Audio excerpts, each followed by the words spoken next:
In response to the lack of equality between men and women in 19th century America, Elizabeth Cady Stanton and Susan B. Anthony fought a revolutionary struggle to reform women's rights by using civil organizations, rebellions, and writings.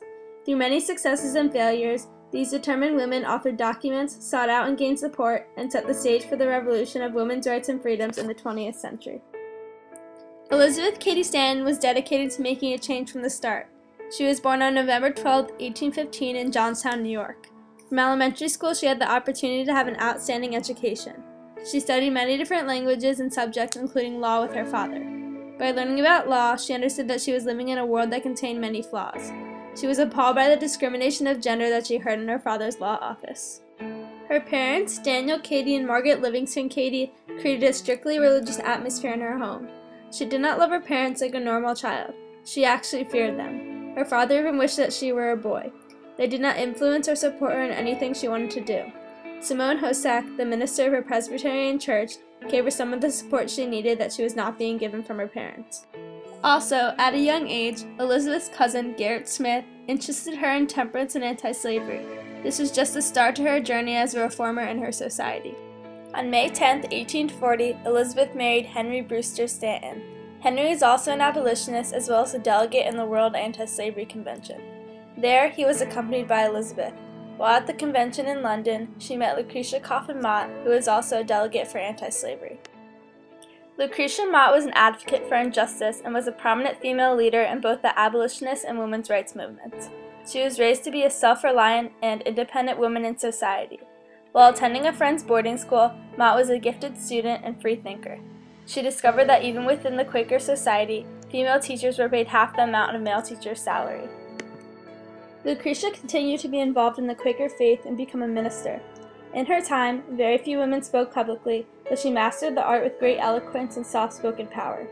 Like most Quakers, she was passionately opposed to slavery, and in 1837 founded the first anti-slavery society of women.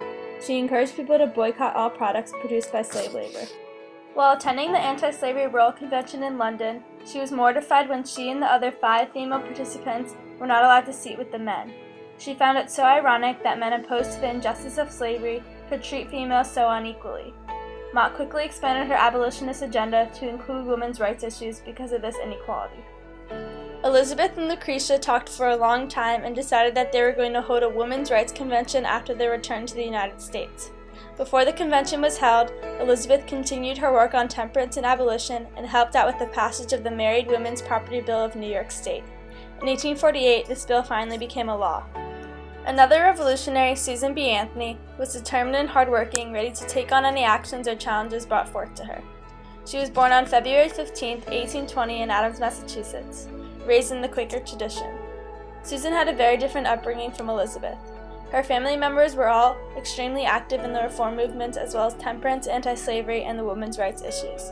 Anthony was independent but supported by her family, unlike Stanton. She received a great education by attending a Quaker boarding school set up by her father. In 1846, she moved to Rochester, New York with her family, where she met many famous abolitionists.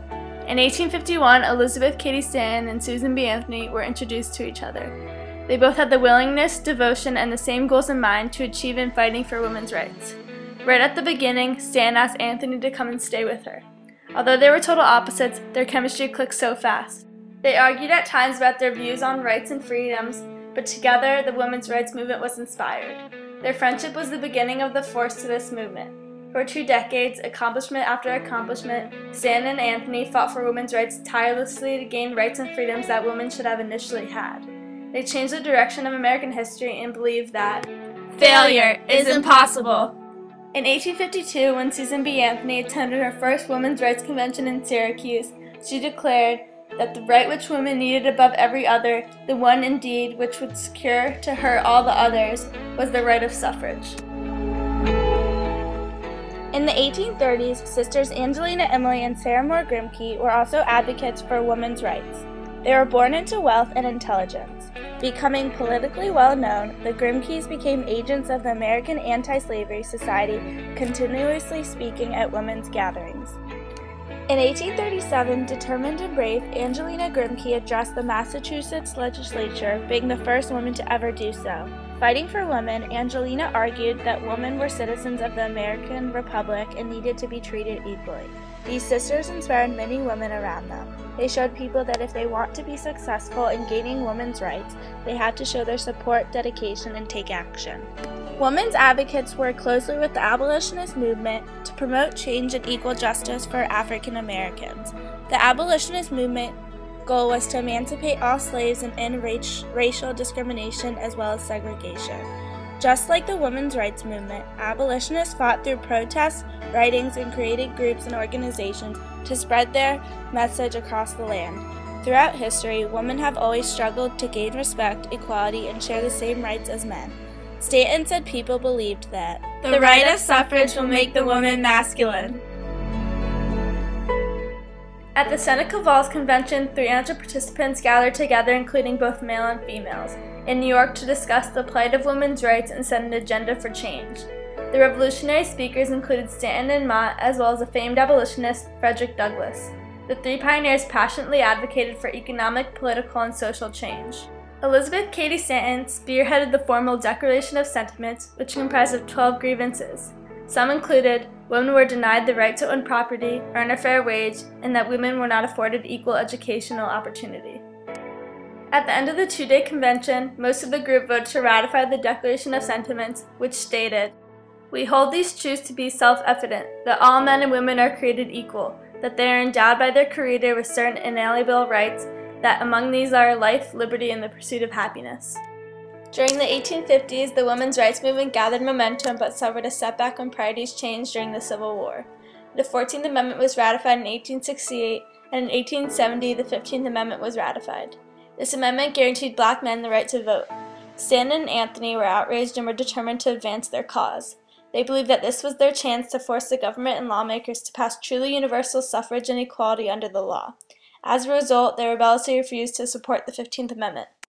In 1869, this faction formed a civil organization called the National Women's Suffrage Association and began to fight for a suffrage amendment to the Constitution. They discussed whether they should support the 15th Amendment giving African Americans the right to vote and not women. They fought on a state-by-state basis.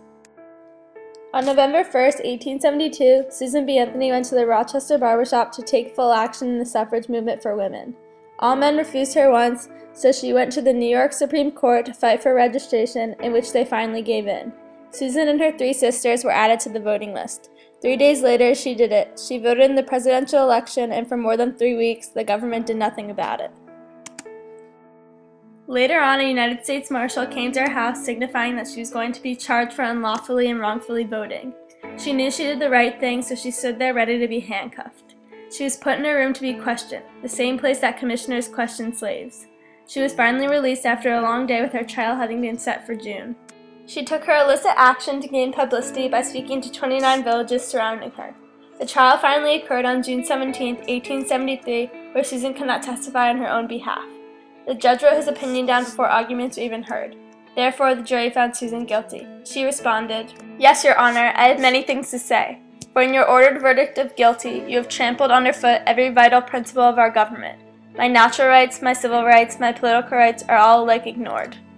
She portrayed the idea that women were degraded as citizens and known as subjects, that all laws were made interpreted by men and in favor of men because they were not fortunate enough to attain the right to vote, and that this is not a so-called Republican government.